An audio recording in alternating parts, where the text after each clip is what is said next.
My name's Tom Robinson. I picked cotton for Mr. Link Diaz and was an average Negro. I'm not that educated, but I just have this feeling that it wasn't right. Like, they were just doing something that was unjust to us.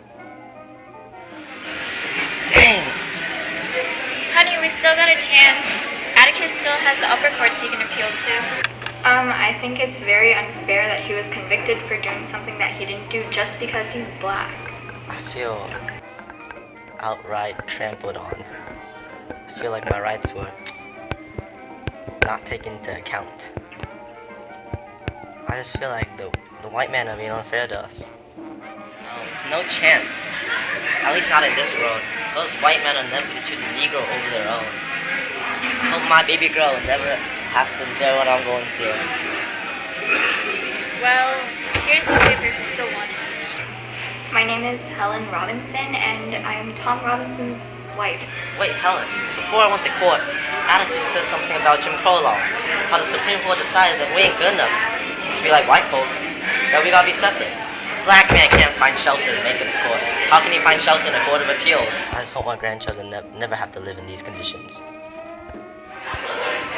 I won't live to see my baby girl grow up to be the person she is. I'm so sorry. Well, the Jim Crow law just seemed downright unfair to me.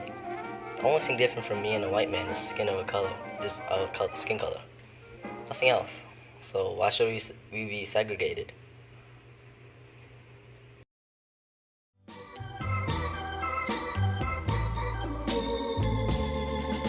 I'm a secretary at the Macomb County Court.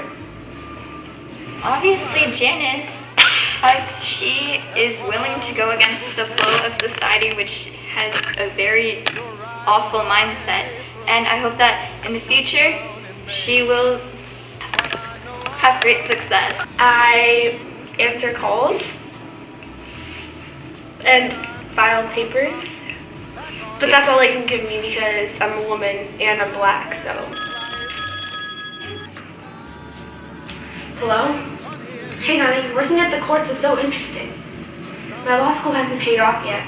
I'm still sitting at the front desk. The judge keeps saying that the civil rights movement is the most belligerent move of the white race in all of American history.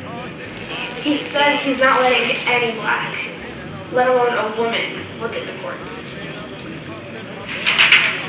Without the Civil Rights Act, my boss wouldn't even let me be here. Being a clerk is really the best I can get. No employment discrimination to get this job. Wait, no. No. He says practicing law is not for me. At least now there's no public discrimination at the front desk. That I can live with, yeah, I know. I'm sorry. I know you paid for my law school, but... Well, I was in law school and I was protesting in favor of Brown versus Board of Education. And I met him there. He's also a civil rights activist too, so I guess it worked out. And he ended up paying for my law school. But none of what I've learned is paid off yet. Don't worry. The protests are picking up. What would happen to me from some of our white brothers? Well, I don't know what will happen now. But it really doesn't matter with me now. Because I've been to the mountaintop. And I've seen the promised land. I may not get there with you. But I want you to know tonight that we as people, right? And it was just crazy all the time. So many people, all for getting us blacks and women rights. Okay, it's really heartfelt, right? The passion is just crazy. It's just so many people, all the signs. We want to deliver a message to the people in America.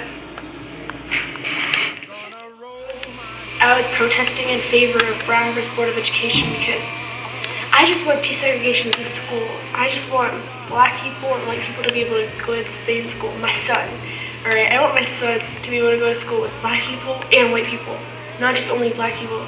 Desegregation in schools is just very important to me.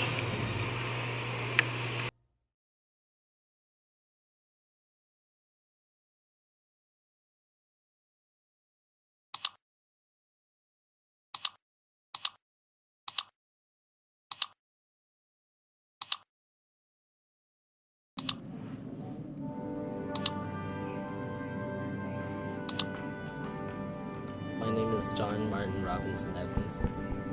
I'm the son of Janice Robinson, and I'm the grandson of Tom Robinson and Helen Robinson. I just do a bunch of computer programming, innovative technology in Silicon Valley.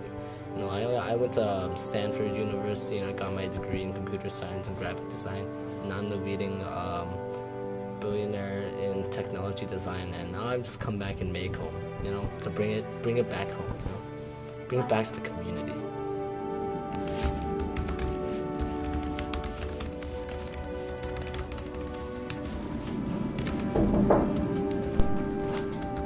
Mr. Robinson Evans, could you come outside for a second? Oh, yeah. I'll be right out.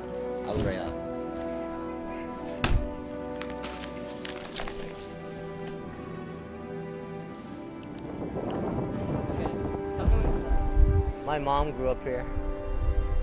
My mom's mom also grew up here. Well, I'm back here in Macomb,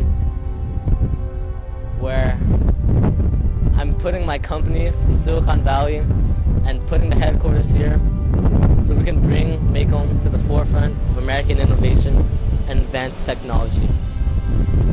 I was told about my grandfather, the injustice he served. I'm so excited to be back in Macomb to do good. The generations that lived here. I'm so excited to see where the future takes us. In all seriousness, I wouldn't be here today, not even close, if it weren't for Tom Robinson, my grandfather, and Janice Robinson, my mother, and also Helen Robinson, my grandmother. My grandparents, they suffered the greatest discrimination, and they had to suffer through Plessy versus Ferguson, where they introduced the Jim Crow laws, where the state of Louisiana enacted a law, that required separate railway cars for black and whites. And that just led to the proliferation of Jim Crow laws, where they had to separate blacks and whites from restaurants, drinking fountains, schools, everywhere. And that led to my parents' generation. Janice Robinson, man, she was crazy. She was like crazy protesting for the Civil Rights Act of 1964. That was really crazy, where she was able to prevent people from discriminating certain forms of jobs based on race. It's just amazing, preventing segregation at bars out of this world. My mom, she used to tell me stories about the March on Washington, how she listened to Martin Luther King speak. She was just so inspired, and she just, I guess, passed it on to me. And now I'm here today, I actually have a disability. It's called lupus wrist sickness. And this lupus wrist sickness really prevents me from typing. And I'm a coder, so really, with the advent of the Americans with Disabilities Act, I'm now able, my employers were able to give me a prosthetic hand for me to type with. And now it makes it really easy. And now, really, because of this act, I was able to build the empire, the billionaire company that I did. And it's all thanks to these civil rights acts, and I'm really grateful for them. Barack Obama, he and I are, really close. I met him in Harvard Law School, but that's another story. But, it was great. She was, with Rosa Parks. She knew her. She was telling me stories about when she, was on the bus and Rosa Parks was all like, nah, I'm not about to get up. But that's another story too. But, well, yeah.